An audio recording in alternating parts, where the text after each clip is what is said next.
Olá, querido irmão, querida irmã, que a graça do Senhor repouse sobre a sua vida, sobre a sua casa, neste momento de estudo da Palavra de Deus.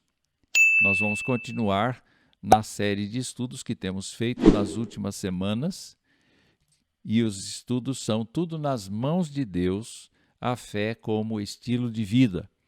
E nós estamos estudando em diálogo com a obra de Lloyd John Ogilvie, O Senhor do Impossível, publicado pela editora Vida no ano de 1988. Nesta ocasião, nós vamos trabalhar com bastante intensidade um pequeno livro da Bíblia que está entre Juízes e os dois livros de Samuel. Trata-se de uma história abençoadora, fortalecedora de nossas vidas, mas Ogilvie resolveu utilizá-lo para tratar do seguinte tema: uma questão de lealdade, o livro de Ruth. E não demora muito para nós lermos o livro de Ruth. São apenas 4 capítulos e 85 versículos. Mas a história é fascinante justamente porque ressalta a importância do trabalho, da vida, da consagração de mulheres do Antigo Testamento que viram a lealdade divina, o cuidado divino para consigo e que viram, afinal de contas, o Senhor realizar mais do que o possível. Na verdade, o Senhor fez com que a história se encaixasse de tal maneira que o que parecia impossível não foi impossível para ele. E nós vamos então percorrer o livro de Ruth de uma maneira assim muito leve. E eu quero apenas comentar que o estudo que Ogilvie faz no seu livro está um pouquinho diferente daquilo que nós estamos propondo nesta ocasião. Mas, utilizando o esquema dos vídeos anteriores, nós vamos começar pela problemática levantada no capítulo. E a problemática é a seguinte: sempre que as pessoas nos asseguram de sua confiança ou dependência, ficamos na dúvida, porque palavras pouco valem no mundo contemporâneo. De fato, Ogilvie, já em 1988, ou antes disso até, ele observava que na sociedade americana, de onde ele é originário, havia pouca confiança na palavra do outro, porque a palavra do outro não valia mais. Isto corresponde a um bom espaço de tempo, desde aquela ocasião até os dias de hoje. E ele então faz a seguinte pergunta: o que aconteceu? O que aconteceu à lealdade? E ele escreve: um amigo leal é aquele que sabe tudo a nosso respeito, que não nos abandona, que nos ama como somos, e não especificamente pelo que somos capazes de fazer, e com cuja fidelidade podemos contar a despeito de nossos sucessos ou fracassos. Quantos amigos desses você tem? Quantas pessoas apontariam você como esse tipo de amigo? Ou seja, daqui para lá, quantos amigos tenho eu? E de lá para cá, sou eu amigo leal de alguém? Esta é a questão que Ogilvie levanta no início do seu capítulo. E um pouco mais adiante, ele afirma o seguinte: perdemos a possibilidade de grandeza oferecida pelo Senhor do impossível quando nosso coração não reproduz a mesma lealdade de seu coração. Pois é, Quando pensamos nesta problemática, ela é muito séria. E o livro de Ruth não tem o propósito de responder a respeito de lealdade, nem tem um traçado que nos mostre uma teologia da lealdade ou mostre o caminho para a lealdade. A história acaba demonstrando que a lealdade é uma coisa que Deus coloca no coração das pessoas e a lealdade pode passar a ser um elemento vital na vida da gente como discípulos de Jesus Cristo. O que eu queria, então, em seguida, é apresentar para você uma linha do tempo do próprio livro. Nós não temos aqui condições de fazer a leitura do livro de Ruth, mas nós vamos, então, examinar com alguns detalhes, inclusive alguma imaginação, como é que a história daquela saga, daquela família se dá. Vamos nos lembrar também que no tempo de Juízes, há uma declaração das Escrituras que cada pessoa fazia o que bem entendia. Quer dizer, não que havia desordem social, havia ordem, uma certa ordem, mas não havia uma unidade de pensamento no país todo, porque cada tribo estava cuidando de si mesma. Cada tribo tinha os seus próprios problemas, cada tribo estava envolvida na conquista de seu próprio território. E nós lemos no livro de Juízes como Deus levantava aqui e ali várias pessoas a quem ele capacitava, enchia do Espírito Santo, e essas pessoas libertavam o povo dos seus opressores, dos seus inimigos vizinhos. Pois é, a narrativa de Ruth trabalha justamente nesta época, quando uma família de certo recurso que tinha algum território em Belém de Judá, no território de Efrata, no povoado de Efrata, essa família se desloca da região para o lado oposto do Rio Jordão, onde está Moabe, que nesse momento da história é um povo ainda receptivo, é um povo amigo. Existe uma diferença muito grande entre os dois povos. A primeira delas é o Deus a quem eles servem. No caso de Israel, Israel serve Javé, enquanto que Moabe adora um Deus criado chamado Camus, que inclusive aceita sacrifícios humanos. A nossa pequena família, composta de Elimeleque, Noemi, Malom e Quilion, então, por conta da fome na terra, se desloca para Moabe. Veja então a linha do tempo que eu desenvolvi aqui. Eles vão para lá e, naturalmente, eles têm que se aclimatar na região. Entretanto, nós vemos que, pelo relato do livro inteiro, que existe o temor de Deus naquela família. E, existindo o temor de Deus, existe a obediência à palavra de Deus, à lei de Moisés, existe a preocupação de guardar o sábado, existe a preocupação de desenvolver uma prática litúrgica que seja compatível com o Deus de Israel, o Deus dos exércitos, que libertou o povo da escravidão do Egito e o trouxe para a terra prometida. Nós olhamos para a Escritura e vemos, então, que o relato é bem sucinto. A família sai de Belém para Moabe e passa a viver ali. Mas, subitamente, nós temos no relato bíblico a viuvez de Noemi. Elimeleque falece, deixando Noemi viúva e seus 2 filhos jovens, Malom e Quilion. E a Bíblia nos mostra, então, que no decorrer do tempo, Malom e Quilion se casam.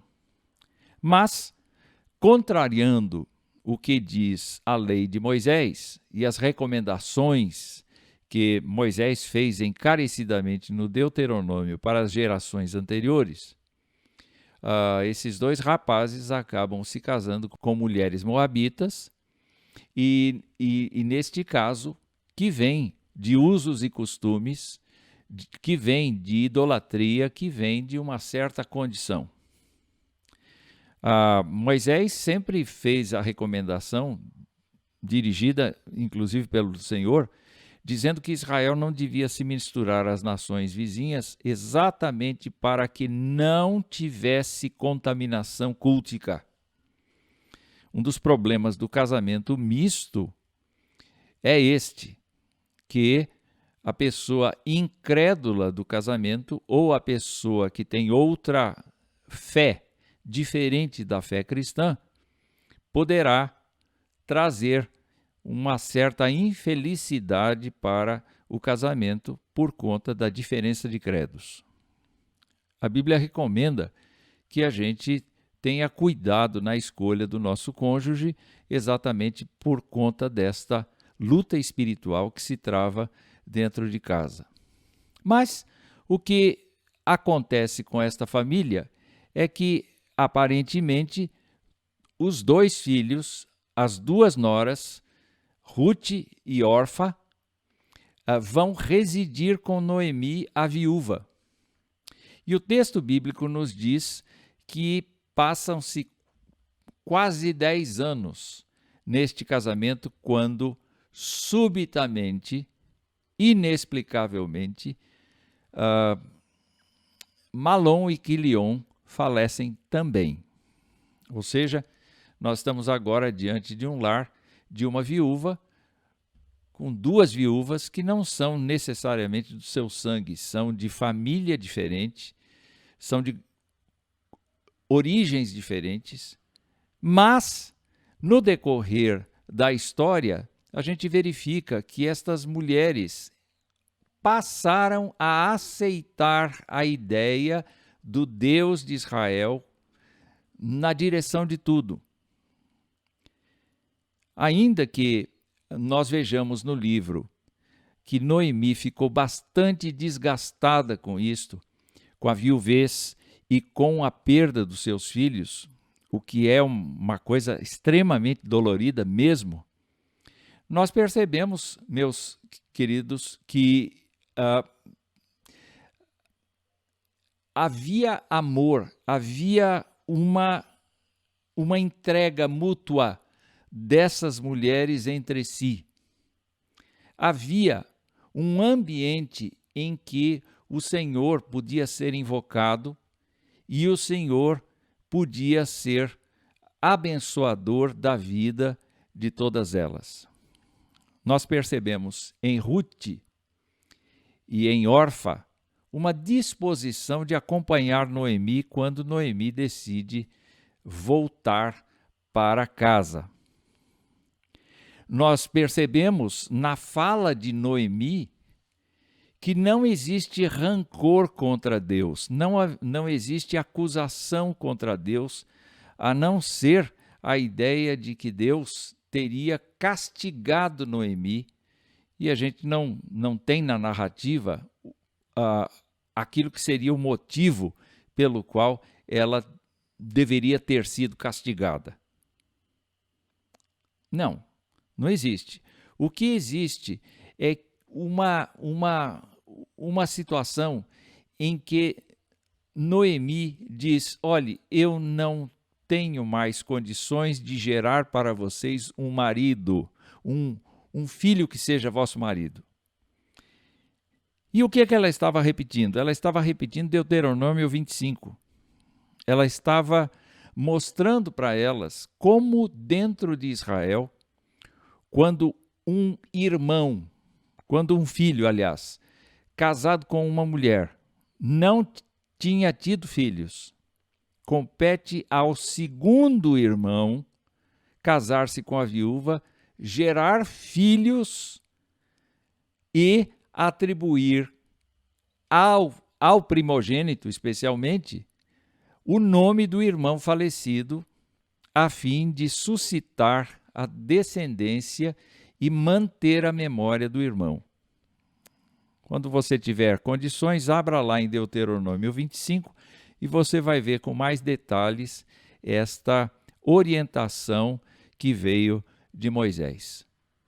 E o que nós encontramos ali é justamente o convencimento de Orfa. Orfa fica convencida que realmente tudo acabou, não há mais como continuar, porque não tem nada que agregue ali. E ela é esquecida da história, ela desaparece da história. Mas Ruth toma uma decisão muito convincente, muito insistente, e a Bíblia nos fala então que Orfa se despede, mas Ruth segue com Noemi. Daqui a pouco a gente vai ver como a lealdade de Ruth é demonstrada no livro. E em chegando ali, em Efrata, na região de Belém de Judá, o que nós observamos na narrativa é que as pessoas reconhecem Noemi, mas não é ela que está chegando de volta? E ela diz: não me chamem Noemi, porque eu saí daqui ditosa, eu saí aqui bem-aventurada, com meu marido, meus filhos, e eu estou voltando viúva. E ao seu lado está uma companheira estrangeira, que certamente vai provocar reação nas pessoas, justamente por conta do fato de que havia essa orientação de não mistura entre as etnias, entre os povos. Mas o relato bíblico demonstra que elas se cuidam razoavelmente, elas se sustentam, talvez com alguma caridade da cidade, talvez com alguma oferta recebida. O fato é que Ruth imediatamente procura trabalho. E ela, como uma pessoa pobre, vai atrás dos ceifeiros. É época de colheita, é época da ceifa, e ela vai atrás dos ceifeiros, pegando aquilo que sobra da parte deles ou pegando partes do campo que eles deixaram de propósito para os pobres. Ela trabalha muito. Então, isso demonstra claramente que ela é uma mulher diligente. Mas a história nos mostra que, casualmente, ela entra no campo de um homem chamado Boaz, que é identificado na narrativa como um parente próximo de Noemi. E ele se interessa por ela exatamente pelo fato de ter ouvido coisas boas a respeito dessa mulher. É uma estrangeira. Mas Boaz não tem dificuldade de se aproximar dela e dizer: olha, fique neste campo, trabalhe com as minhas moças, aproveite daquilo que eu posso oferecer ali. E ele diz assim aos próprios ceifeiros: olha, facilitem o trabalho dela, permitam que ela colha mais. E Noemi fica absolutamente impressionada de ver o resultado do trabalho de Ruth e de ver como Deus prosperou aquele trabalho dela. E então pergunta, onde é que você esteve? Não é? E ela conta então que esteve no campo de um homem chamado Boaz, que foi muito gentil com ela, de que a chamou para ficar apenas no campo dele, para não ser molestada pelos ceifeiros de outros campos, para compartilhar da água, compartilhar da sombra, compartilhar da comida que os trabalhadores de Boaz tinham para si. E Noemi então começa a perceber a mão de Deus ali, não é? E ao perceber a mão de Deus ali, ela se lembra que Boaz é da família de Elimeleque. Aliás, Boaz é filho de Salmão com Raabe, aquela prostituta cananeia de Jericó que ajudou os espias. Pois é, Boaz é um homem meio israelita, meio cananita. Mas ele está totalmente comprometido com a lei do Senhor. E ele é um homem crente. Ele é um homem crente, ele é um homem abençoado. E o texto nos mostra, então, que Noemi se lembra que ele é resgatador.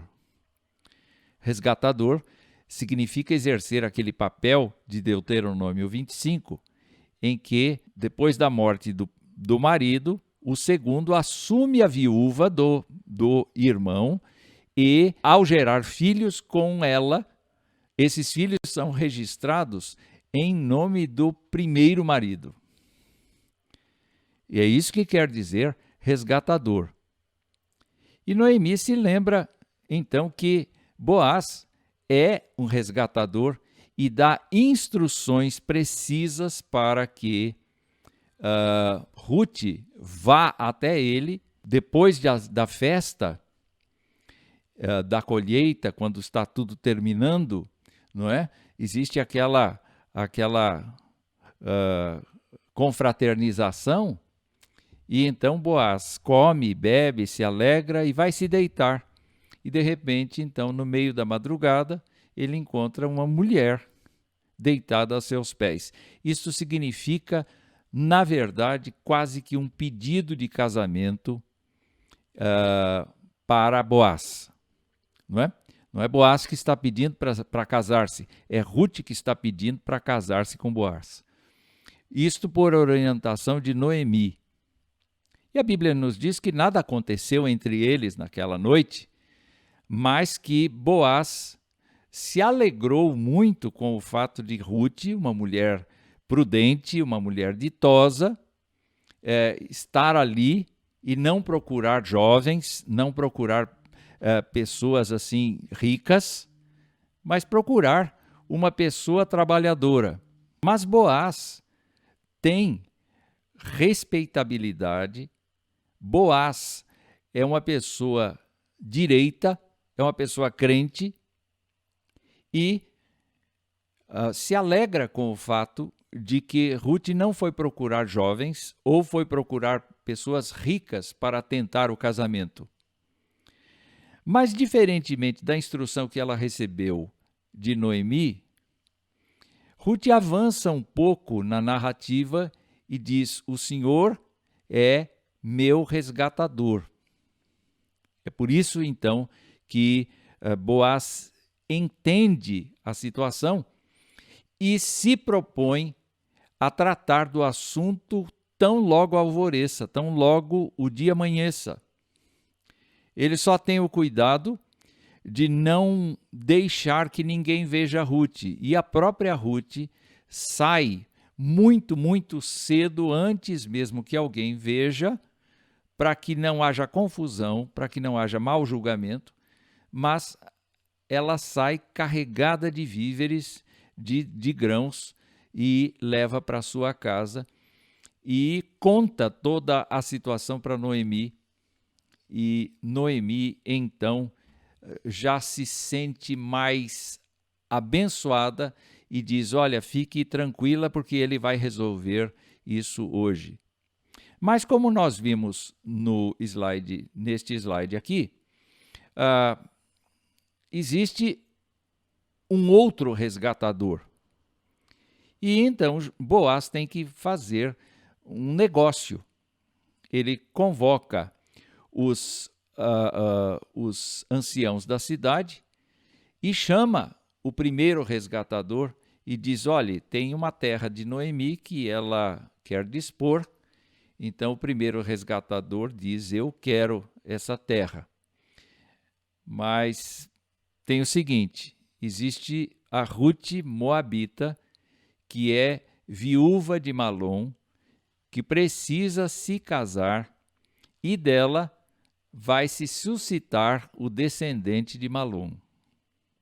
Então o primeiro resgatador recusa, não é? E eles então firmam acordo perante os anciãos da cidade e Boaz fica sendo o resgatador que vale, e ele compra a propriedade de Noemi e então marca o casamento com Ruth.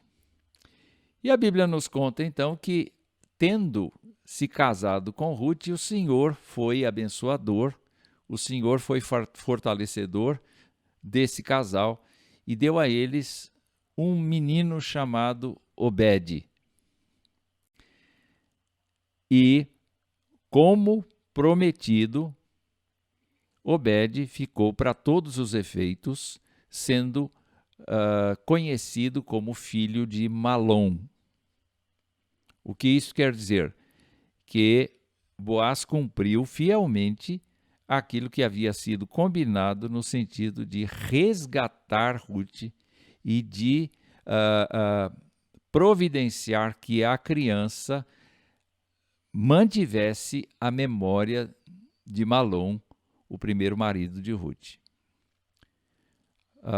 Na verdade, então, nós temos o final do livro com Noemi, que estava amargurada, absolutamente contente, e ela assume o cuidado de Obed, e ela então tem a alegria restaurada na sua velhice. Mais uma vez, o Senhor do impossível abençoou a vida de uma pessoa que tem o temor dele. Eu gosto muito dessa história e você faz bem de lê-la tão logo o nosso estudo acabe, ou na primeira oportunidade. Você não vai gastar mais do que 10 minutos para ler essa história tão fantástica, tão abençoadora. A minha recomendação é que você sempre se lembre do tema que nós estamos tratando aqui, que é a questão da lealdade. Então vamos ver, em primeiro lugar, como o Senhor é leal. Porque essa é uma história que evoca a soberania de Deus. Essa é uma história que mostra que, apesar de nós imaginarmos que a vida segue um rumo que nós mesmos determinamos, na verdade é diferente. A Bíblia mostra com toda clareza que o Senhor Deus guia o seu povo, guia a vida das pessoas, cuida, protege, ampara, disciplina, fortalece. É Ele quem efetua tanto o querer quanto o fazer. Você pode ver aqui, então, que eu anotei algumas coisas aqui. A primeira delas é que o Senhor está usando de disciplina para com Israel quando impõe fome ao território. Nós assistimos à invasão dos midianitas, à invasão de outras etnias nos tempos de Gideão, por exemplo. Gideão foi esmagar grãos numa prensa de uva, escondido dos midianitas para não ser roubado. E ali o anjo do Senhor teve um encontro com ele e a história se desenrola de tal maneira que Gideão libertou Israel daquela opressão midianita. Mas aqui nós encontramos essa situação, tem fome na terra, e nós podemos ter absoluta convicção de que Deus estava por trás dessa fome na terra, e Elimeleque se sentiu obrigado a sair do território, e Deus permitiu que ele fosse para a região de Moabe sem incidentes e se instalasse lá. Mas foi da intenção do Senhor tomar para si Elimeleque, Malom, Quilion e manter Noemi, Ruth e Orfa viúvas. Quando essa fatalidade aconteceu na casa dessas mulheres, houve também a notícia de que Deus estava sendo pródigo novamente com Efrata, E isto faz com que Noemi se desperte para a intenção de voltar. Ela não tem o que fazer mais em Moabe, visto que o culto das pessoas é diferente do seu. Então ela se vai para casa com muita amargura no coração, considerando que Deus a castigou. Mas ela não se queixa disso às mulheres que vão com ela. O que vemos aqui é que, nesse período, Deus manteve a fé de Noemi. A despeito da dor, Noemi continuou crendo no Senhor e rogou ao Senhor benevolência sobre as suas noras, porque elas tinham tratado a Noemi com muita benevolência no tempo da viuvez, no tempo dos maridos vivos ainda. E Noemi era uma mulher extremamente grata ao trabalho que elas tinham feito. Mas o que a gente vê na narrativa é que o Senhor converteu Ruth, porque Ruth foi capaz de dizer: olha, o teu Deus é o meu Deus. É muito gostoso para a gente perceber, meus queridos, quando alguém entende a fé e abraça a fé cristã. É muito bom quando uma pessoa confessa Jesus Cristo como seu Senhor e Salvador e não apenas como uma pessoa histórica, mas uma pessoa que efetivamente entrou na vida. Ruth não tem mais intenção de continuar crendo em Camos, não tem mais a intenção de aceitar sacrifícios humanos, não tem mais a intenção de viver naquela vida fora do ambiente onde Deus está. Ela está disposta a continuar e Noemi percebe isso, não tem jeito. Deus dá a Ruth um coração diligente e a faz entrar no campo de Boaz. Nós lemos na narrativa que foi uma casualidade Ruth ter entrado no campo de Boaz. Mas os crentes sabem que casualidade não há. Deus, na sua infinita misericórdia, foi conduzindo esta sua serva no campo do seu servo. E a Bíblia nos mostra, então, que Noemi se lembra que Boaz é parente próximo e resgatador. E nós temos a convicção de que Deus estava conduzindo o coração de Noemi. Ela devia estar orando muito, porque uma das coisas que a gente vê é que ela deseja muito que Ruth seja feliz. Quase no final, nós vemos que Deus dispõe o coração de Boaz para buscar os interesses da família. Para ele, Boaz, se torna importante casar, se torna importante fazer com que Obed seja mesmo considerado um filho de Malom. Para ele não existe problema de ser casado com uma moabita. Para ele não existe dificuldade, porque ambos creem no mesmo Deus.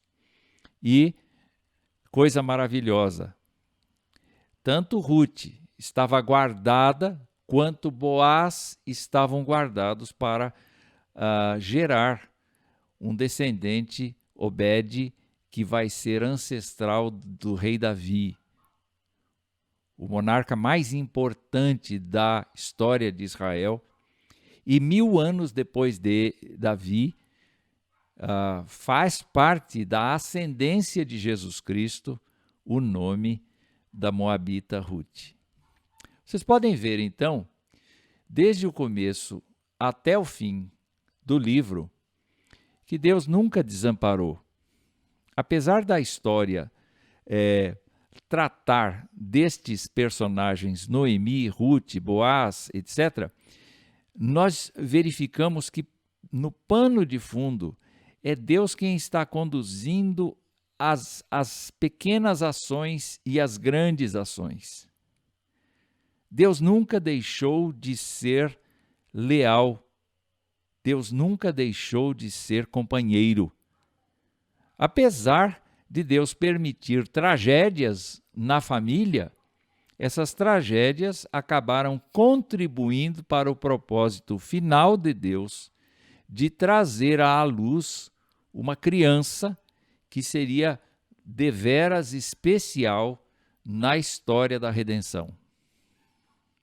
Então, meus irmãos, meus amigos, nunca é o caso de nós imaginarmos que Deus deixa de ser leal com o crente. Nunca podemos pensar que Deus deseja que o crente seja tratado como se fosse alguém esquecido. Não é. O crente não é tratado como esquecido. Pelo contrário, a palavra de Deus, no Novo Testamento, nos diz claramente que o Espírito Santo de Deus vem habitar na vida do crente e todas as promessas feitas, toda a disciplina proposta, toda a amizade que Deus quer oferecer a cada pessoa, a você e a mim, permanecem, estão sempre lá, Vamos então caminhar para Noemi. Eu gostaria de que você visse um pouco a respeito de Noemi. Mesmo que ela esteja numa terra estranha, nada muda. A sua fé e o seu culto ao Deus de Israel continuam firmemente, e nós descobrimos que isto é resultado, então, de uma amizade com Deus e que provoca uma amizade, um amor extraordinário para com seus filhos e suas noras. É incomum hoje a gente ver um bom relacionamento de sogras e noras, noras e sogras. Muitas vezes nós assistimos situações lamentáveis e tristes. Mas não é este o caso aqui. Orfa e Ruth são muito estimadas por Noemi e Noemi é estimada por elas. O fato é que por quase 10 anos, Noemi convive com as moabitas, Ruth e Orfa, e reparte com elas a fé e o culto ao Deus de Israel. Parece que ela segue as mesmas visões que Josué tem. Eu e minha casa serviremos ao Senhor. Isso é muito importante para nós hoje. Quando os nossos filhos se casam, nós devemos sim suplicar ao Deus Todo-Poderoso que as influências que os nossos filhos receberam na nossa casa, de adoração ao Deus vivo, de leitura das Escrituras, de oração, de convivência pacífica, estejam presentes nos nossos filhos e no seio de suas famílias próprias. O que vemos a seguir é que Noemi foi leal para com aquelas mulheres ao conceder liberdade às suas noras para voltarem às suas famílias e tradições. E o que fica muito bonito de se observar é que ela disse assim, que Deus use de benevolência com vocês, como vocês usaram de benevolência para os meus filhos e para mim. Ou seja, ela é uma mulher que reconhece a contribuição das noras, reconhece o valor das noras. Então, ela é leal a elas. Apesar de interpretar a dor como repreensão de Deus, Noemi, chegando em Efrata, em Belém de Judá, não se cansa de buscar a felicidade de Ruth. A preocupação é constante de encontrar para ela um marido, um lar. Ela não está se importando necessariamente com a questão de suscitar descendência de Malom. Ela está preocupada em ser leal a Ruth, ao amor de Ruth. E por conta disto, ela se esforça no sentido de buscar a felicidade de Ruth. Mas uma questão da lealdade de Noemi é que ela bendiz a Deus, ao Senhor, por sua benevolência para com os vivos e para com os mortos, quando ela percebe que Ruth entrou no campo de Boaz e Boaz deu atenção para Ruth, abençoou Ruth com mantimento e ela se lembrou que ele era o resgatador natural da família. Acho muito bonito o fato de que ela bendiz ao Senhor e ela começa a se alegrar no Senhor e talvez ela comece a perceber que Deus nunca deixou de ser leal com ela. Deus nunca deixou de ampará-la, de cuidar dela. Na falta do marido, na falta dos filhos, Deus levantou 2 mulheres estrangeiras e especialmente uma delas, convertida, acompanhou até a morte. E abraçou seu povo e especialmente abraçou seu Deus. Nós podemos assistir, então, Noemi falando com uma filha na fé e sendo leal a ela. Então, ela também teve o cuidado de instruir Ruth na lei do Senhor a respeito da questão de resgate e a respeito dos usos e costumes culticos do povo de Israel para o bem de Ruth. E, finalmente, o ápice da nossa história está no fato de que a lealdade de Deus para com Noemi e a lealdade de Noemi para com Deus redundou na oferta, ou no recebimento, quero dizer, de Obed em seus braços e entrar a cuidar dele. Vocês percebem que as vicissitudes de Noemi são muito grandes no decorrer de todo o livro. Ela é uma mulher lutadora, mas ela é uma mulher cansada, ela é uma mulher machucada.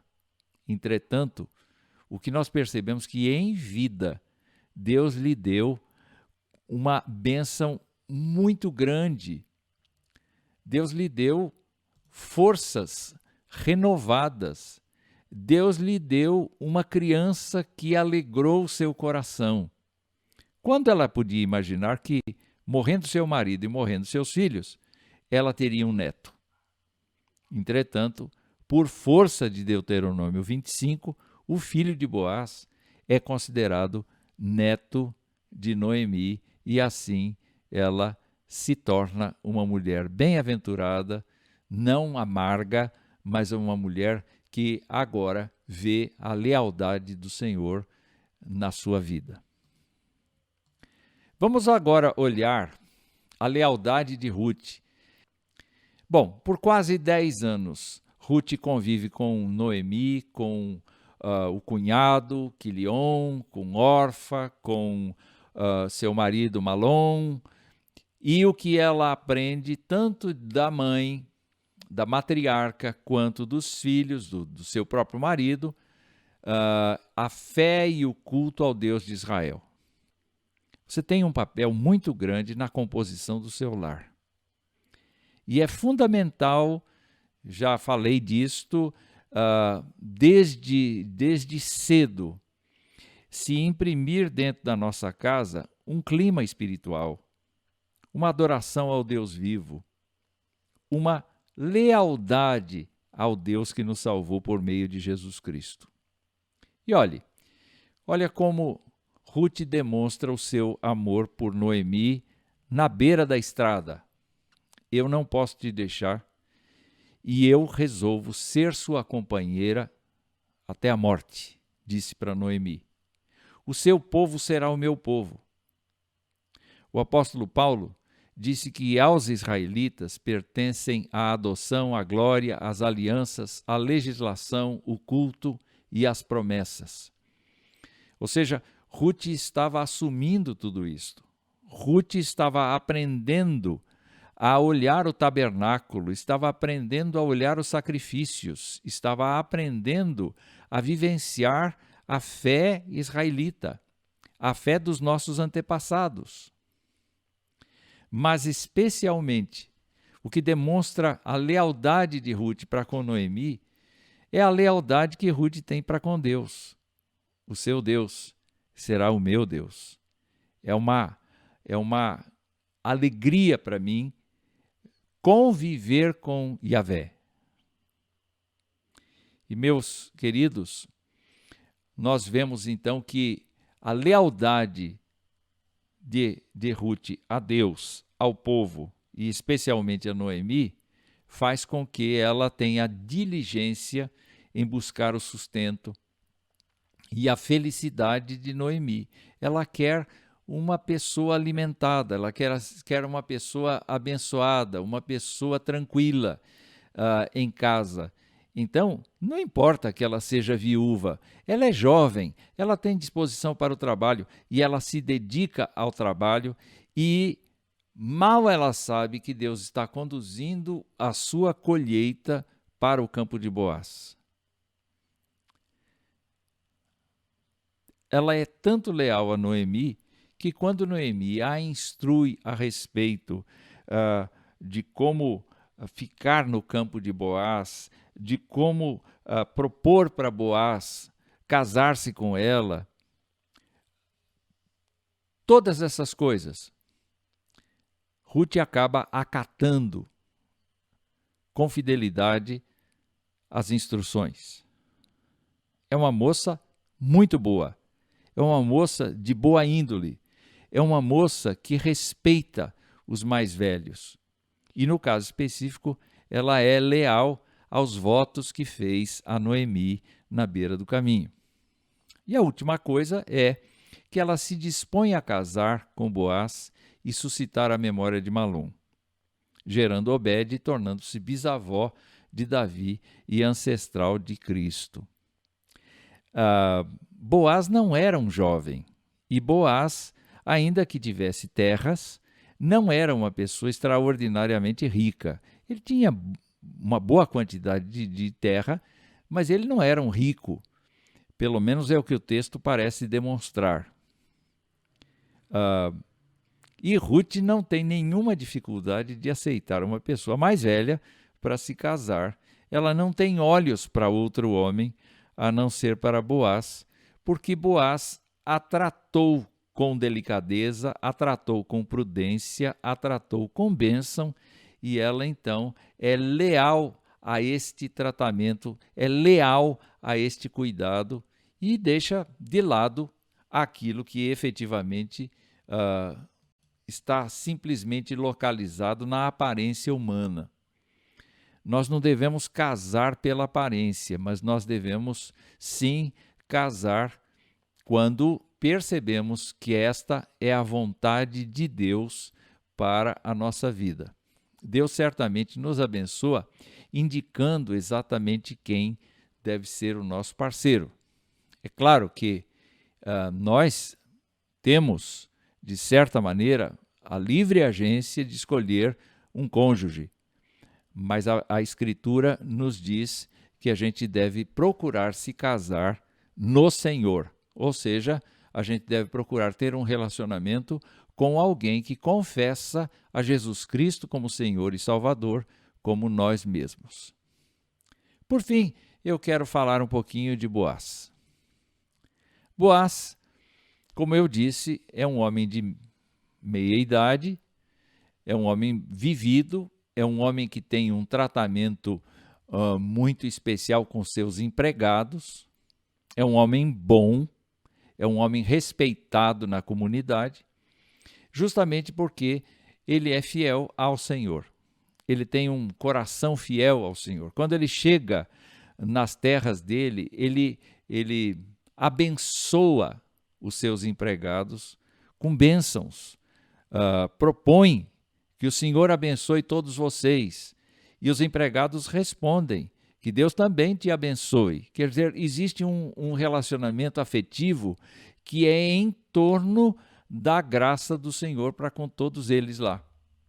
Então, sobre a sua casa, Boaz mantém o mesmo trato,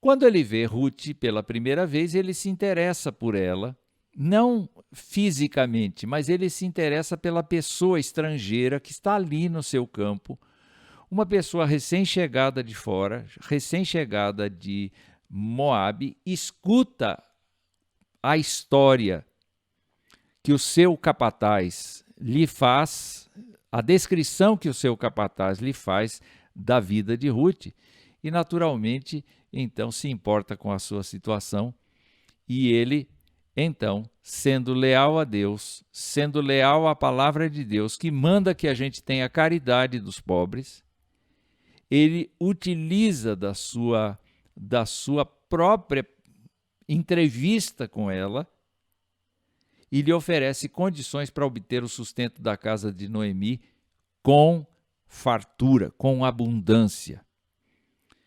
Vejam que a palavra de Boaz é fundamental para que Ruth continue confiando nele.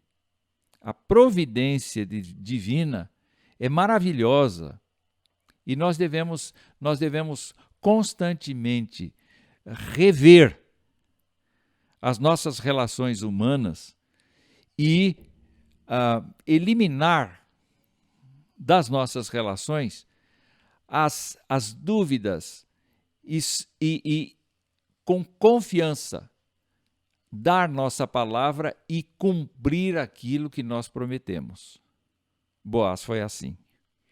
Mas a gente verifica também a lealdade de Boaz no tratamento de Ruth, com respeito diante da reputação de ela ser uma mulher virtuosa. É o que dizem na cidade, que ela, embora sendo estrangeira, é uma mulher virtuosa. E Ruth pergunta, mas como é que o senhor pode ser assim comigo, justamente uma mulher estrangeira? Porque eu sei e as pessoas dizem que você é uma grande mulher. Então, é maravilhoso ver como um homem pode ser gentil e cavalheiro com uma mulher, né? E ele trata, quando ele acorda assustado com Ruth nos pés dele, ele trata a questão do resgate com muita prontidão, com muita responsabilidade. Pode deixar, eu vou tratar disto logo que o sol apareça, eu vou cuidar disso. Você se lembre que tem alguém na frente, mas mesmo assim pode deixar que eu vou cuidar de tudo isso, porque eu quero o bem de vocês. Isso é lealdade.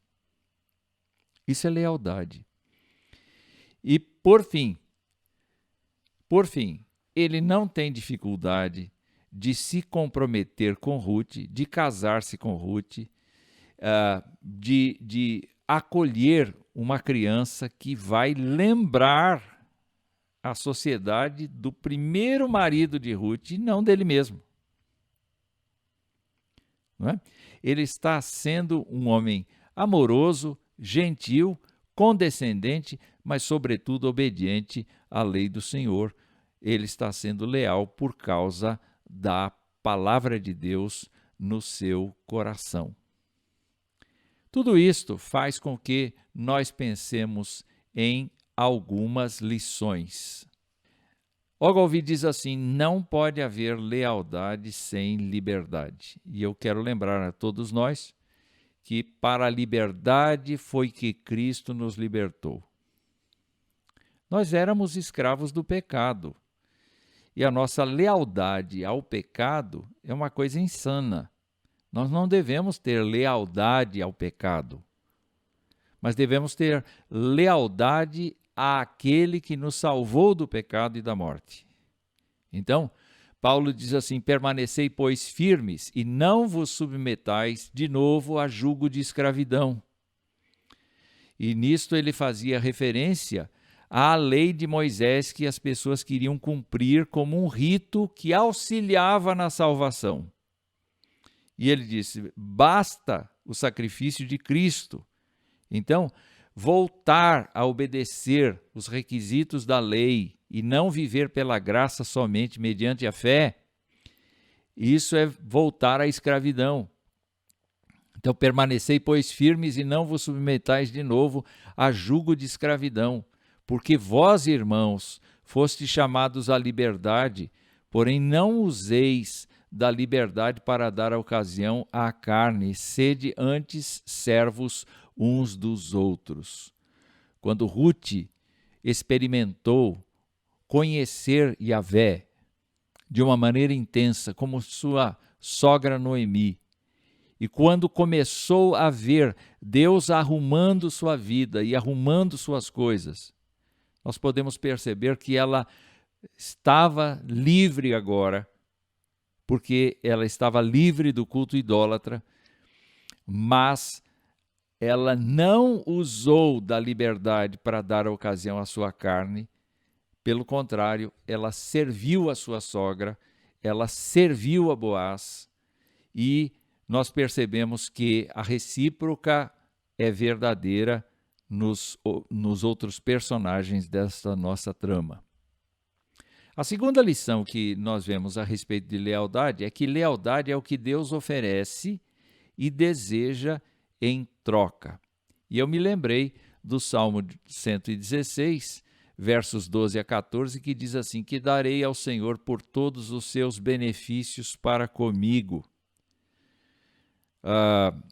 De fato, a trama não fala a respeito dos benefícios, mas fica patente para todos nós que Deus estava alinhando a história destas mulheres e de Boaz, justamente para que ela desse à luz Obed, e de Obed viesse o rei Davi, e depois dele o Senhor Jesus Cristo.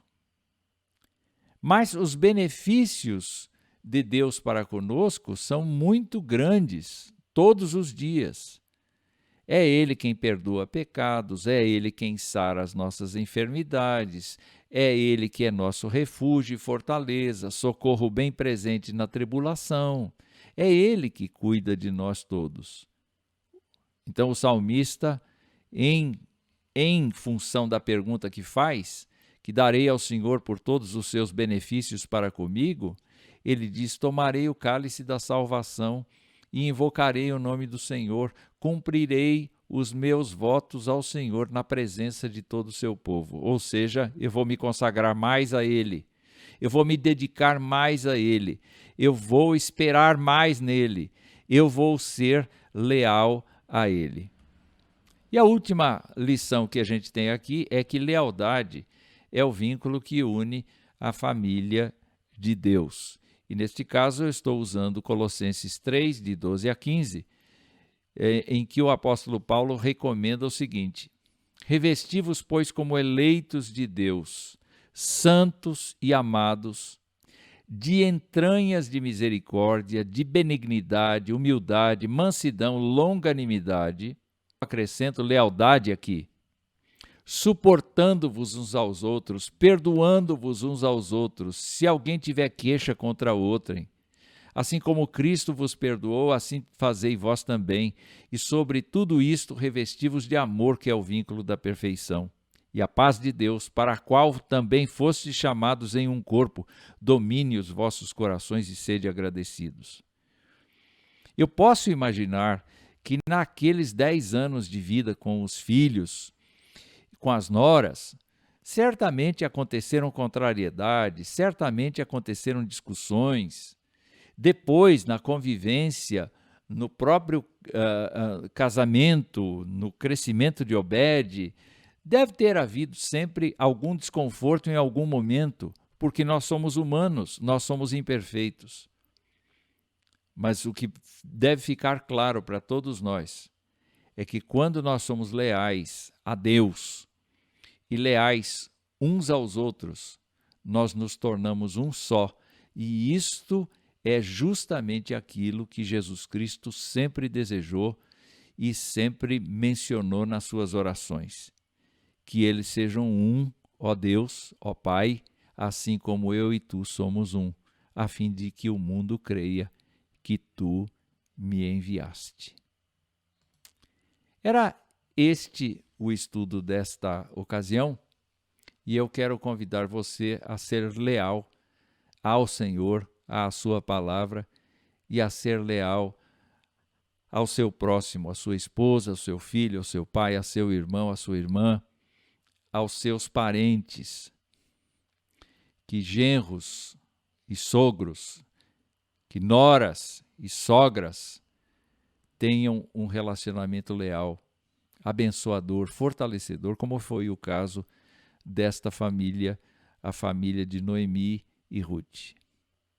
Que Deus nos abençoe. Vamos orar.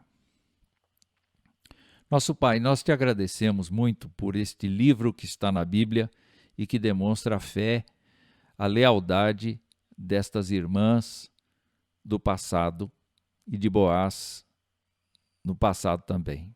Nós suplicamos, nosso Deus, que o Senhor nos dê a convicção de que o Senhor jamais deixará de ser leal conosco, ainda que nos discipline, ainda que nos exorte, isso fará parte da tua lealdade, que é a de nos prometer uma vida abençoada no futuro na tua presença. Nós suplicamos que o Senhor nos ajude a ser leais. Que a nossa palavra, ó Deus, tenha valor. Não, que nossa vida seja uma vida de lealdade ao Senhor, aos nossos queridos, à nossa igreja, que a nossa lealdade seja sobretudo ao Evangelho do Senhor Jesus Cristo e ao próprio Senhor. Perdoa-nos quando esquecemos disto, perdoa-nos quando fracassamos nisto, e unge o nosso coração e fortalece o nosso coração com lealdade. Nós oramos agradecidos em nome de Jesus. Amém. Que Deus te abençoe e te guarde.